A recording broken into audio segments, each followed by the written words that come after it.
From an efficiency perspective, but also just from a data accuracy perspective, it really helps create this sense of trust between administrators and drivers in managing things like payroll. If you have, an integration where a driver is paid hourly and that hours of service data is just coming directly into the platform, there's no real argument about, I drove actually this many hours, or payroll thinks I drove this many hours. Everybody's looking at that same source of data, and it's all in one system. And so you're really able to kind of get that more holistic picture and also help people feel that sense of trust between kind of administrators and drivers. You're listening to Freight Famous, presented by Rose Rocket, bringing you the people that make trucking move. From behind the scenes into the limelight. Here's your host, Justin Bailie. Hello everyone, welcome to Freight Famous, a podcast produced by Rose Rocket. New episodes of Freight Famous will be released about twice a month. On this podcast, we talk with guests about how they build, scale, and automate their trucking and transportation businesses. I'm your host, Justin Bailie, co-founder at Rose Rocket. This is a bit of a unique episode. We're going to be recording it live with an audience. So welcome everyone. Welcome everyone. This is also the first time I'm hosting two guests, and I'm struggle with one, so we'll see how this goes. I'm excited to introduce Aditi Verasamy, which is a new last name that we're putting on the platform today. She's recently married, so sorry to call that out, but just had to because it was crossed out here and it came to my attention. She's a group product manager from the Connected Driver at Samsara, sort of the Connected Driver department, I would say, or group at Samsara. And we have Rose Rocket's very own Kyle Humphries, the legend himself. Kyle works as a pre-sales consultant, but has, I think, for interest of this podcast, 20 years of trucking industry experience, and I think, importantly, working as a driver himself for many years, and sometimes still today. So welcome, Aditi and Kyle. So today we're going to be talking about the different ways to think about hiring and retaining drivers. But to start, I'd love to get a little bit from both of you all. So Aditi, tell me a little bit about yourself. How did you get into the wonderful world of trucking? Yeah, absolutely. So I've always been interested in IoT for a really long time, Internet of Things, for those of you who don't know what that is. And I saw a huge opportunity when I was looking at different IoT companies at Samsara to really understand how do we transform the trucking industry in particular. So I knew nothing about it before, but learned a ton since I've been at Samsara, and definitely an industry that I think I'll stay in for quite some time. Cool. Awesome. So, a little bit about myself. Again, just growing up in the trucking industry, I learned a lot from being 9 years old, working in the shop, holding brooms, working docks, dispatching, all of that. Got a really strong domain knowledge of the trucking industry as a whole. And, as I've grown my knowledge of the industry, kind of moved over into the tech space and found some really interesting opportunities through this industry, and felt like I could, do a lot of good things in the technology space, bringing over that tribal knowledge that comes from trucking. So, that's pretty much kind of my backstory there. And again, just driving truck and having those kind of domain knowledge of the different pain points that may exist along the journey of trucking has been a really big help for me. So starting as a 9-year-old in the industry, I hope there's a sort of a statute of limitation around child labor laws in this. So since it's going to be made public, when your dad's the boss, you don't really get to do it. Well, let's not get any crackdowns from the ministry on that one. So I think, Aditi, I'd like to, from your perspective, as you've been out in the field and working with customers, and Samsara's done just a fantastic job. I remember when you, I guess, first started in the industry, kind of just hearing the name, and then all of a sudden, it's almost all I hear, it seems. So I assume that you're around a lot of customers, and you're in the field, quite a bit. How have you seen the workforce changing, just even in your sort of short time of working at Samsara and being in the industry? Yeah, definitely. As a product manager, I definitely spend a lot of my time talking with drivers, talking with administrators directly, visiting customers on site just to get a sense of what their operations are and honestly how we can help them. And I think more recently this year, we've really just heard a lot about driver turnover, the Great Resignation. A lot of our workforce is really changing and shifting toward more Gen Z and millennials, and there are so many openings in the industry, but it really creates this need for easy-to-use technology, which is really exciting for Samsara and also, Rose Rocket, in that we have those tools to be able to help with that change in the workforce and, are able to help fleets navigate that more effectively. Sure. And Kyle, I think I'll sort of pose the same question to you, but maybe from the driver's perspective. So, and I mentioned this a little bit in the intro, but you do still periodically drive trucks. So it's not like you did that 20 years ago and here you are now and you're kind of out of touch with that. You're pretty familiar with the working models of the moment. So from your perspective, maybe what have you seen changing, but what have you also, what are you liking about some of those changes and what do you think needs to be in play, maybe more so, even to continue to attract, young, handsome gentlemen like yourself to the industry? So my take on things from maybe a driver's point of view is it is changing from more of a boomer industry where people were just willing to just take any job that would pay them and they could go do this job, to people value time. And I think that one of the things that we can do to really adapt and grow and attract drivers that maybe are Gen Z or millennials is understanding the value of time. People want time. They're seeing, now that, again, as a long haul driver, things like family events, critical moments in your children's lives that you miss from being a driver and stuff like that. So I would say definitely the value of time is becoming a really big thing. The other thing is finding easier ways to doing things. Again, we would fill out paper trip envelopes, we would fill out all of these different forms and stuff like that, and there was an extraordinary amount of paperwork that a driver would have to do on a day-to-day basis. And I think that we're seeing, much more modern tools, again, that will really make the driver's life and experience much better. Yeah. So, again, one, understanding their value in time, and two, just modernizing or making their experience much easier and better. So I think just to call it in this show, I think this topic has been covered to death. I think it's, even when we were first approached with this topic, we'll go over sort of pre-podcast, these are some of the things we're looking at. I basically said hell no to this topic because it's been done, I've heard it all, and nothing's really novel coming from this. So what I want to sort of challenge us today to figure out why we're doing this is let's give some practical, tactical things that people can actually do. And I'm not saying you weren't doing that, but I'm just calling it out as we're about to do the show here to say what are some real things that our listeners or the people have decided to grind down in Toronto traffic to come here tonight can leave with that we can be practical about. So I think in terms of understanding that, okay, millennials are different than non-millennials and Gen Z, okay, fine. But what is something that if I'm an organization right now and I'm trying to attract drivers, what can I do today, right now, that would help me 10%? I'll put that to you. Yeah, so a couple things that I would suggest is, again, developing a career path. So as a driver, I always felt like I had a job to do, but there wasn't a career path ahead of me. It was, you're going to do this lane, this run, you're going to do this, and it very much felt like a job. So I think that one of the things that I could suggest is trying to build out a career path for a truck driver. And what does that mean?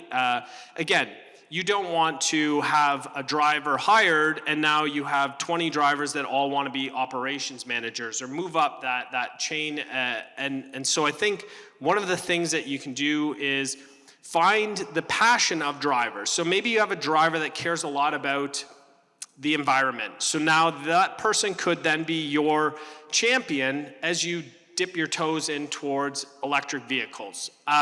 You have a driver mentor that is really good at making customers, shipper receivers happy as they go in. So that driver now could be a mentor, and they could then coach the younger drivers on how to be a professional when you show up at those shippers and receivers.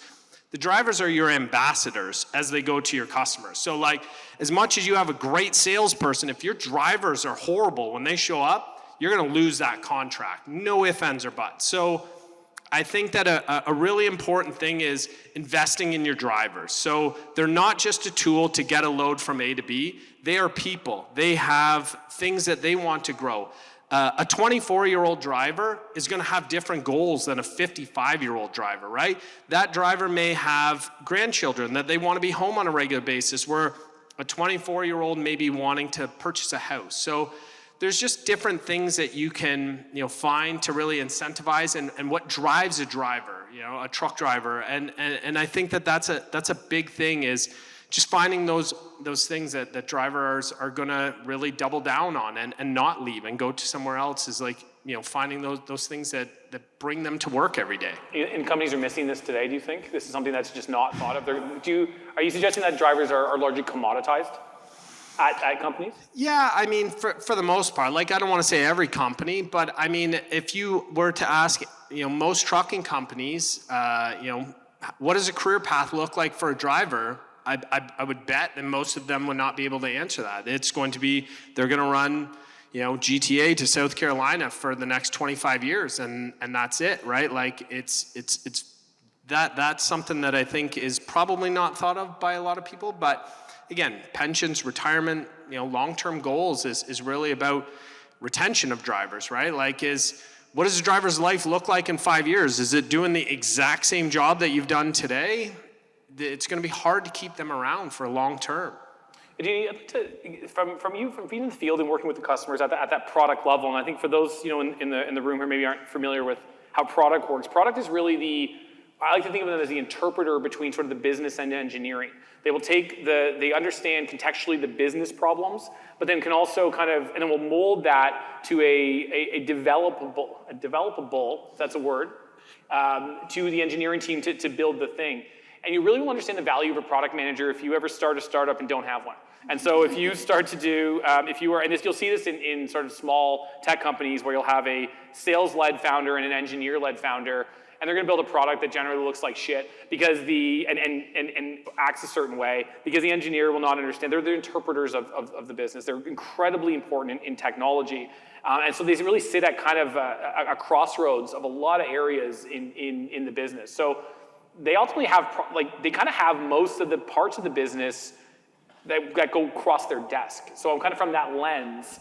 What are you seeing in terms of what are the biggest maybe pains that people are looking to solve? So if, you can look at this from a kind of a sales lens, everyone's coming in saying, I need to solve this thing, or you can look at it from a product lens, but what would you say from the driver perspective or the fleet operations perspective? What are those problems that are most occurring that you guys are kind of working on solving or are solving?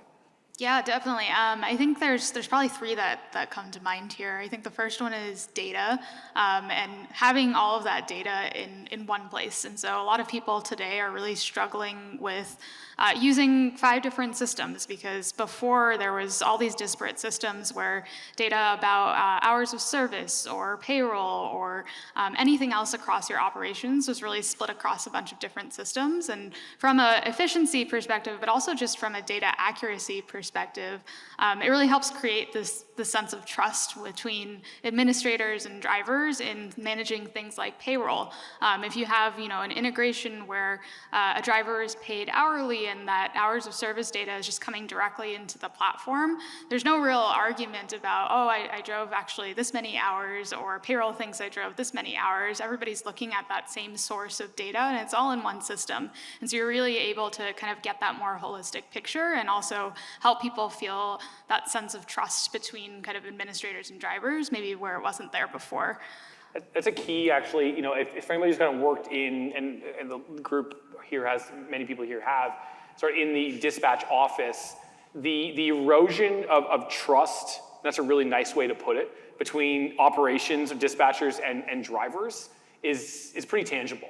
And so I think I think a lot of this is around, there's sort of like driver attraction, driver retention. So how do we attract drivers? I feel like there is, Google it. There's a million different ways to kind of think about it. There's companies you can hire, there's software, but retention is really, the cost of losing a driver is so far superior to the cost of acquiring one in a way. So can you, to your end, like, can you get a driver that will stay with you for 20 years?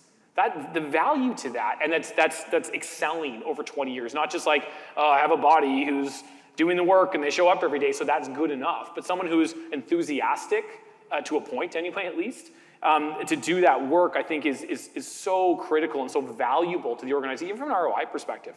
So I think that's a great point, because you talk about just building that trust. And I think that's not actually an area we talk about enough. We talk about the independent driver as a self-operating entity. There's so much autonomy. When you think of a driver, they're alone, they're in a truck, they're driving dark nights, and they're staying at rest stops, and they're always alone.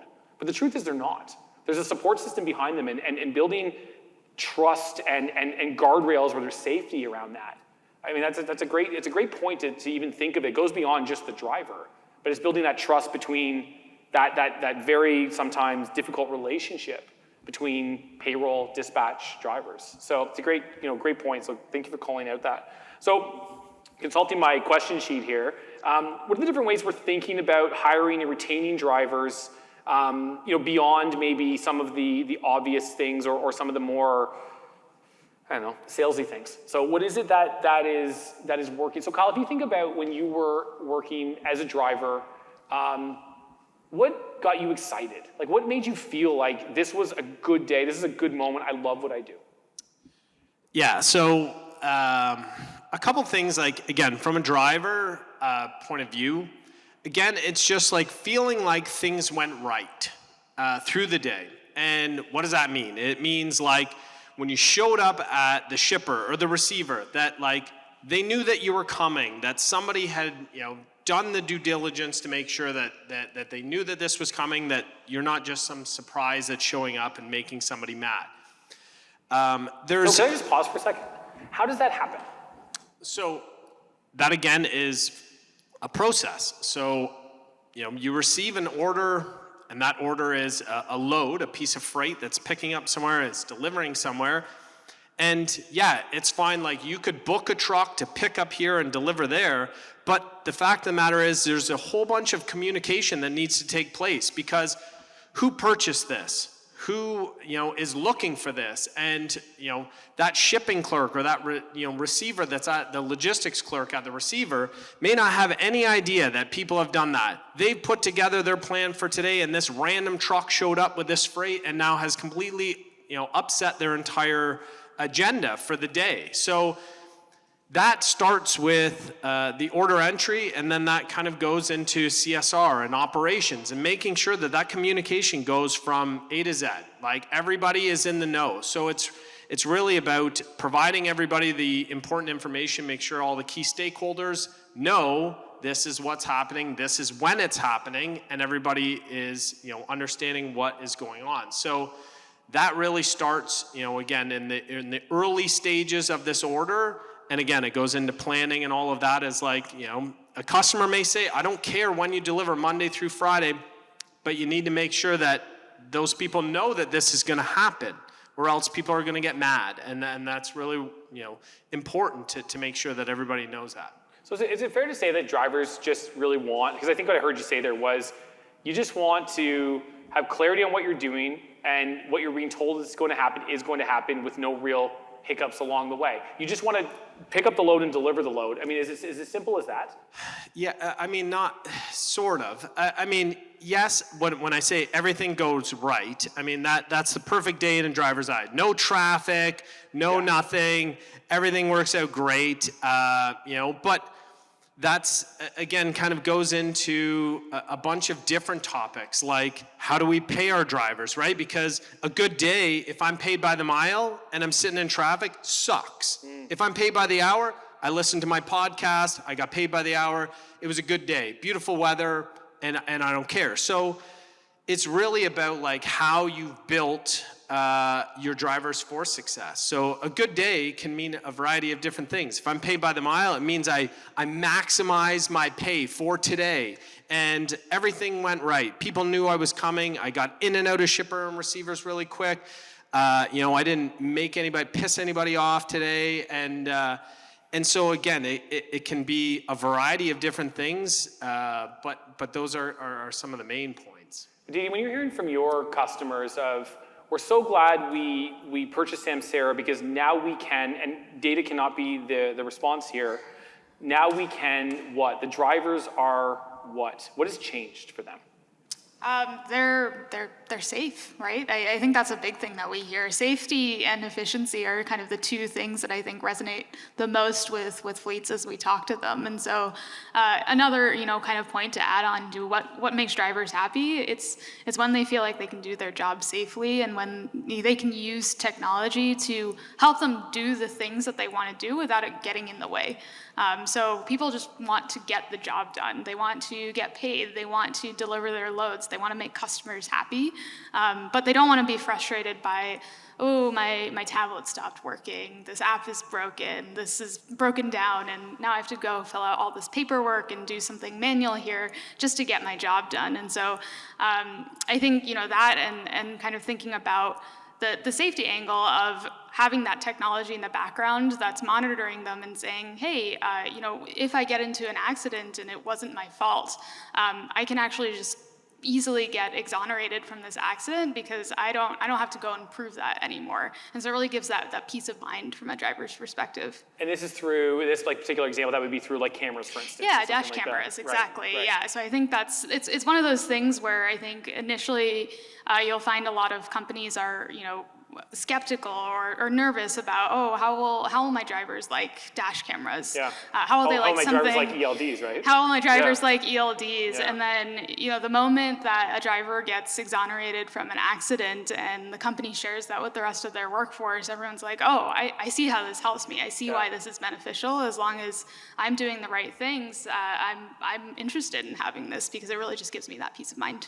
Right, and what are some other areas that maybe Samsara specifically can kind of help with trucking companies? So I think dash cams are super interesting. They've really kind of come on pretty strong in the last couple of years. What about things like trailer tracking? Are you guys? I don't even know actually. I should be very careful. Are you into that? Yes. Okay. All right. Cool. We also do trailer tracking. Okay. That would have been talk about BlackBerry Radar. So no, go ahead. Talk it. Please. Let's talk about that. I love that. That's a product that you guys have. Okay. Go ahead. Yeah. No. Trailer tracking. And that's kind of why we've recently kind of changed ourselves to thinking about us as a connected operations platform, because it doesn't just stop at cameras or ELDs. It's how do I actually get that visibility and make sure this works across my whole operation. So one of our newer investments is actually connected sites. So thinking about how you can actually get visibility to the site itself via cameras and think about safety incidents that maybe happen on those sites, et cetera. And that's trying to be, our customers will have business across both the fleet and a site, and they really see that value kind of come together when they look at that entire operation and say, wow, I can actually have all of that visibility now. And what's the outcome of that visibility? So what? I can see my site. What does that mean? Yeah, safety, access, and so maybe someone accessed the site and you kind of know that from a key card access when after hours, and you want to figure out what happened or what they're doing. Right. You actually kind of have that ability to monitor that a little bit more closely, or maybe an incident happened on site, similar to what you see on the road from a driver perspective in an accident. Some accidents happen, kind of at the warehouse on site. So what happened? Who was there at the time? What led up to this? How can I prevent this from happening in the future? So very similar kind of situation, right, from a safety perspective, but just a different application of it. How does Rose Rocket help with this? So one thing that I add on just with the ELD and hours of service. So one of the things when we talk about is drivers. So drivers in the trucking industry, very passionate people. We're all very passionate about trucking. Drivers Can I also. just ask a question? Why is that? Why? Because I agree with that. It's fucking crazy. Like, why is everybody so, like, why, like, your passion for driving truck and for transportation, the time that I've known you is unbelievable, but it's paralleled. And that, it's like, I would say it's unparalleled because that's a cool thing to say, but it's actually not true. Because I see a lot of people sort of in your same kind of space, and they're very spirited about the space. We've got people here today that I know that are spirited about the space. Why? I mean, that's a great question. Sorry, it's totally off track. But No. It is a great question because, like, any person that you hear on any podcast, anything, it's always, I stumbled into logistics and I fell in love with it and I'm super passionate about it. I think it's just about, one, it's a really great network group of people that are in this space. Two, it's super impactful. I mean, nobody cared about supply chain, logistics, trucking, or anything pre-COVID. Then supply chains fell apart and everybody was like, oh, trucking is actually at the forefront of all of our issues. Not all of the issues, but they're a major player in the supply chain. So I think that it's really one of those that people in logistics understand that they are the backbone that makes things happen, right? If that truckload of groceries doesn't hit that grocery store doesn't have food for their customers.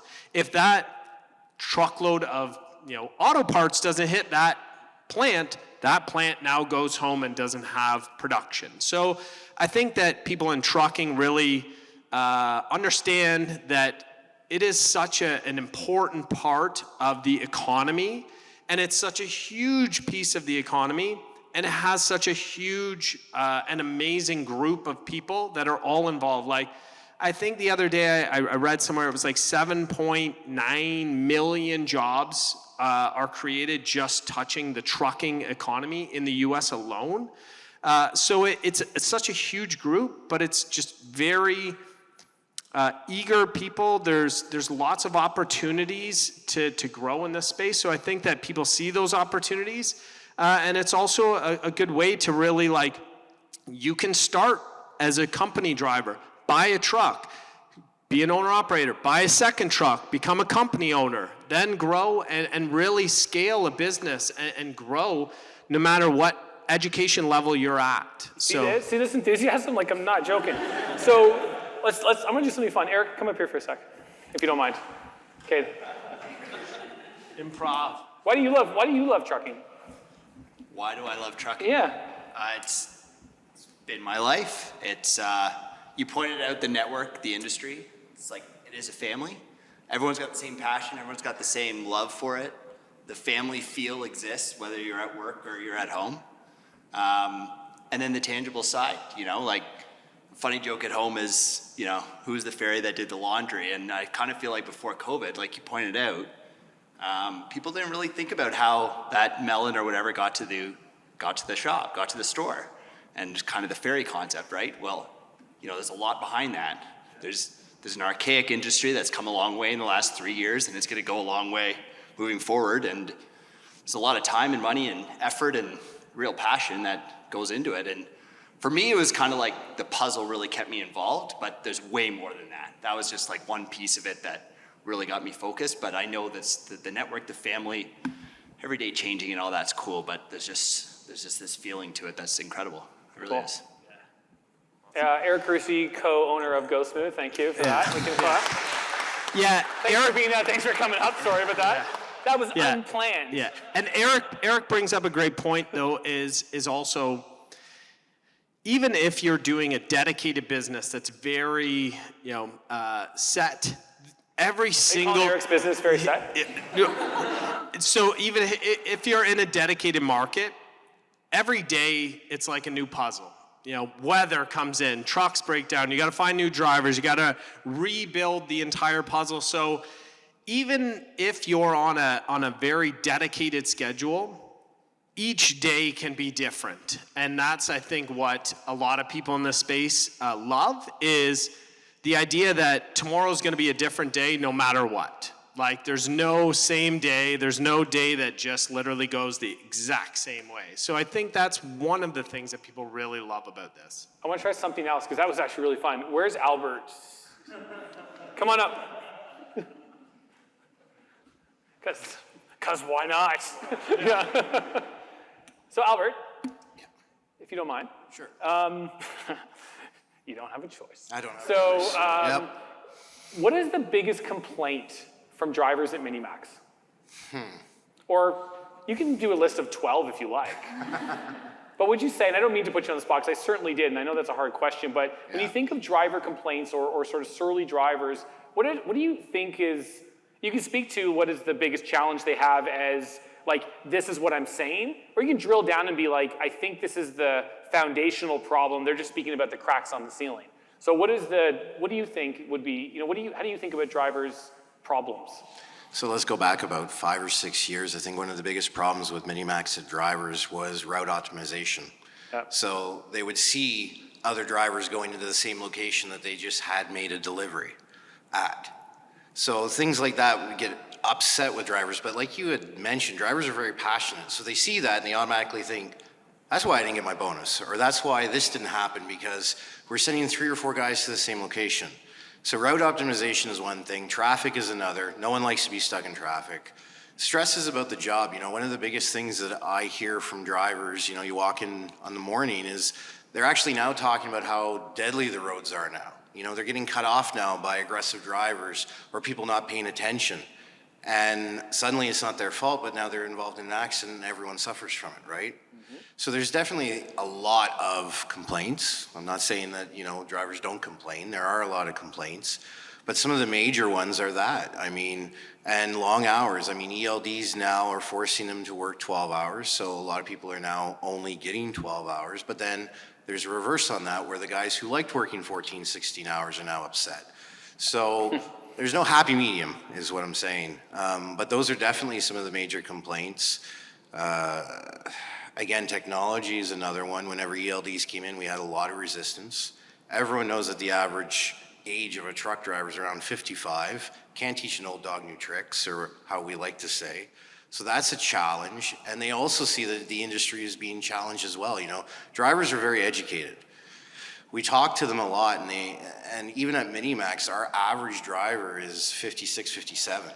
We have no new people coming in. We have no one interested in the industry that are young, but then we have issues with recruiting younger drivers.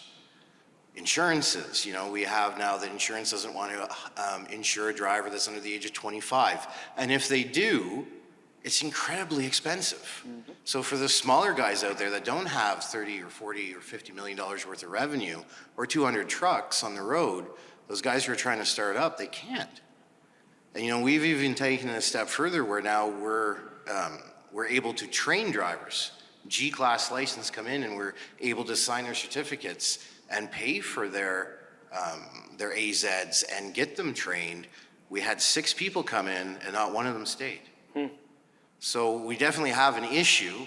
I like that you brought this up. We do have a huge issue. Driver retention is important, but it's only going to solve the problem for the next 10 years. Okay. That's Albert Renaud from Minimax. Thank you very much.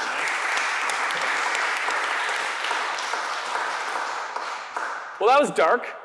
So I heard a few things there. So accidents, cameras, done. I don't mean to be that, because those are all good. Those are all good feedback. And I think what's interesting about that feedback is that it's not all solved by tech. This isn't just like put in the ELD, put in a camera, put in a TMS, and like all your fears go away. This is a multi-pronged challenge. So where they're located in, from compared to us, like rural Canada, we'll call it, just for the sake of, it's Cornwall, it's not that far, but. And so there might be a smaller labor pool out there, for instance, that they're trying to drive from. Or again, the labor pool doesn't even exist. They're trying to create a friggin' labor pool, it sounds like. And so I think, I didn't mean to be dismissive of recruiting earlier. It's to suggest that that's a motion that has a lot of different thought and angles at it, such as recruiting people from G licenses into this, or recruiters themselves, or there's all sorts of stuff. And the retention's interesting, because if your drivers are old, as they are, no offense to the Minimax drivers who might listen to this, is that they're retaining it. Like you said, it's a 10-year problem. How do we refill that stock? And so I think that does need to be called, and I appreciate you doing that, because it probably was being a bit dismissive of that earlier. So to circle back to your original question of Did I what have a does question? Rose Rocket do to help drivers? Right. So a couple of things of like what, again, we talk about Rose Rocket and, you know, trying to give people and drivers technology tools. So one of the things that drivers, again, get frustrated with is paperwork. You know, no driver enjoys doing paperwork, especially having to then take proof of delivery, bills of lading, all of these different things, store them, you know, keep them in an envelope, bring them back, and all of that stuff. And then also then be responsible to make sure that those go to the right people. So giving them, like we have a mobile app, then that allows them to push back those status updates, communicate with their direct dispatcher. The other part though is, and this was something about hours of service that I was going to bring up before, is it was really difficult for drivers. They would get put into awkward positions where I need you to be to this place, and I legally cannot do that. But if I say no, I'm not going to be there because I legally can't do it, I would be looked down upon. And that's really tough for a driver to be put in that position. Is, do I run over my hours of service and deliver this load, make everybody happy, and that's good? But what happens if I T-bone a family and now I rot in a prison cell because I have done this, you know, irresponsible thing?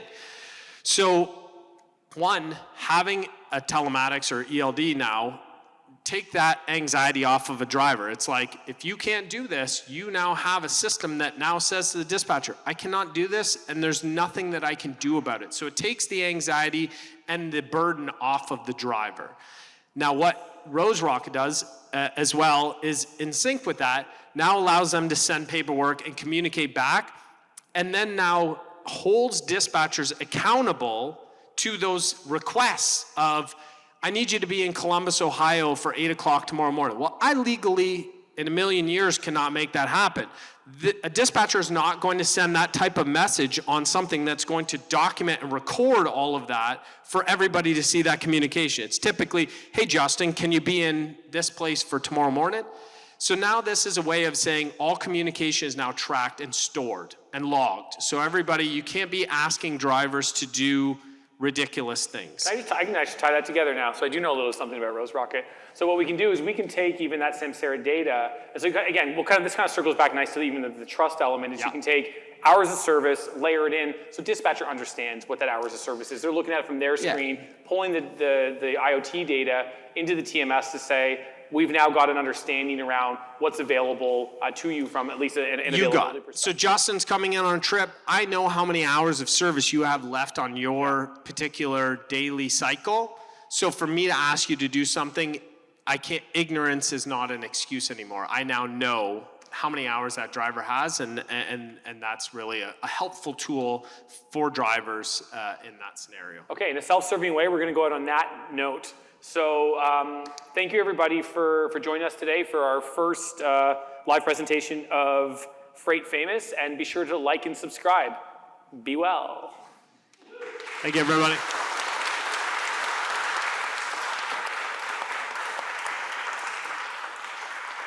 Cool.